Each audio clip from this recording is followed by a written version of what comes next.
Tom and I were determined to shoot in Paris. Paris, that was incredible. We wanted to do things that hadn't been done in Paris before. The sequence is incredibly dangerous. Speeding through Paris at 100 miles an hour with Tom Cruise at the wheel. Only Tom Cruise can do that.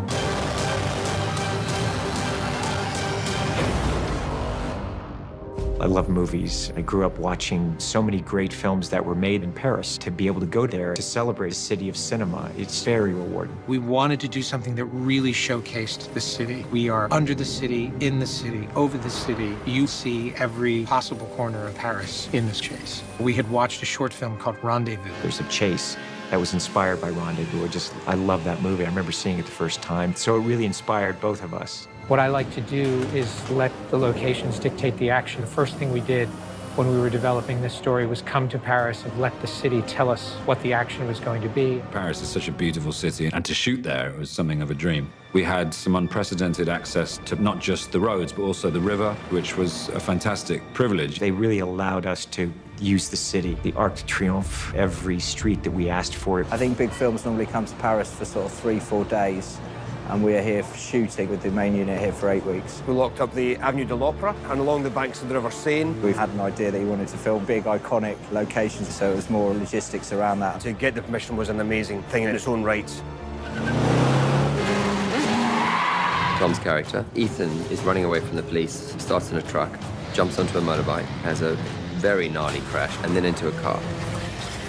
The truck's ploughing through a junction and Tom's just going to crash into one of the oldest streets in Paris. Ethan is running away in a BMW M5. It's an amazing car. It was a hand-built motorsport car. He's a very, very good driver, Tom. I remember asking Wade Eastwood, our stunt coordinator, who was going to do the driving. Wade said, "Oh, Tom's the best driver I have." He's a natural in all sorts of vehicles. He's drifting the car like he's owned it for years. Tom tortured the M5. It was like going down stairs backwards in a car and spinning it round. I mean, there's no like rigs or anything, they just do it. He drove down a very tight road on cobbles, turned the car around, he drove it straight off a 5-foot drop-off. I mean, there aren't many stunt people in the world that are capable of doing that. The thing just didn't break. We smashed it, we hit it, we jumped curves in it, we drifted it, I mean, it was indestructible.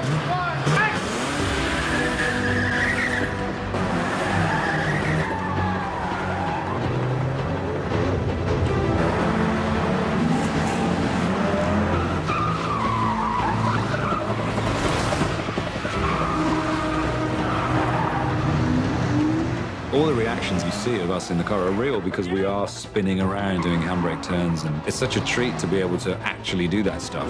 Motorcycle chase in Paris was nerve-wracking for many reasons, the main one being that Tom was riding a motorbike on the streets without a helmet. I spend a lot of time training on the motorcycles. You know, they're very challenging. There's a BMW R90 Scrambler. It's a sort of urban bike, and we've tricked it up a bit. We've tried a few compounds of tyres. The guys do an amazing job with these bikes, changing the tires if it's a cold day so that I've got stick. He's doing it all practically, he's doing it all free riding. A lot of the streets in Paris are cobblestones, which are much more slippery. It's harder to control the bike. One slip, he falls, and we have a huge problem. It only takes one knock in your head and it can be a fatal accident. There's only so much protection and help you can give.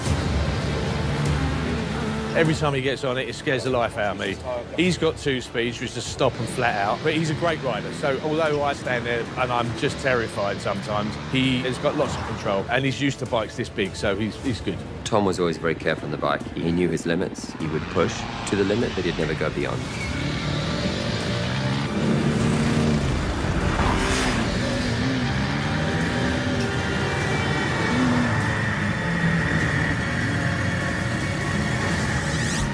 It's not a city that's known for closing things and bringing a major film of this scale into the city. We shut down the Arc de Triomphe, which has never been done before. They actually said no a whole bunch of times. In the film industry, we don't take the first, second, or third no. And we kept kind of asking, and finally we said, well, what if we just asked for an hour? There was only one day in the spring they were closing the Arc de Triomphe. We took it. The city of Paris gave us control of the Arc de Triomphe from 6 in the morning until 8 in the morning. By the time the sun came up, that gave us about an hour to do all of the shooting that we had. I'll show you the exit. All right, buddy, you got it? It is Paris, it is busy. Keep a lookout all the time, please. The good thing will be letting cars split you. Yeah. Letting you get away. Follow me. We're just going to get what we're going to get. It's going to be good stuff. Thank you.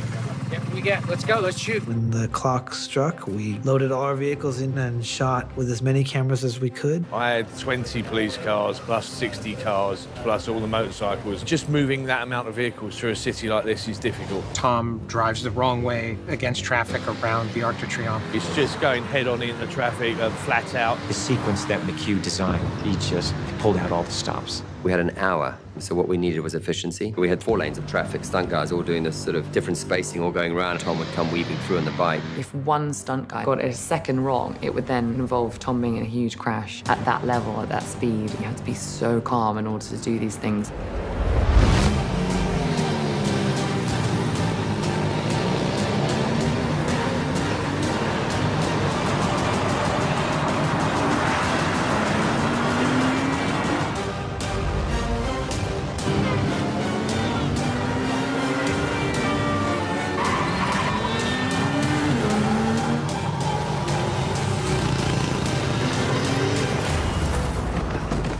There were lots of complicated pieces. Any one slip-up could have tripped the whole thing up. Everybody performed perfect. It was quite incredible. We had this huge day at Arc de Triomphe. We had a huge day in Rue d'Opera, and we ended up having to do both of them back to back. These things aren't usually done.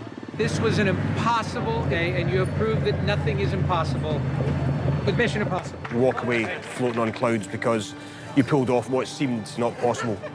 We shot as quickly as we could, had no idea what the footage looked like, and what we captured was pretty spectacular. Nobody is ever gonna believe you did it. They can call me and I'll tell them. It's a hell of an achievement to doing a Mission Impossible movie in Paris with cars, bikes, boats, and trucks. Doesn't get better, really. Pretty convinced if this crew needed to put somebody on the moon, they could do it.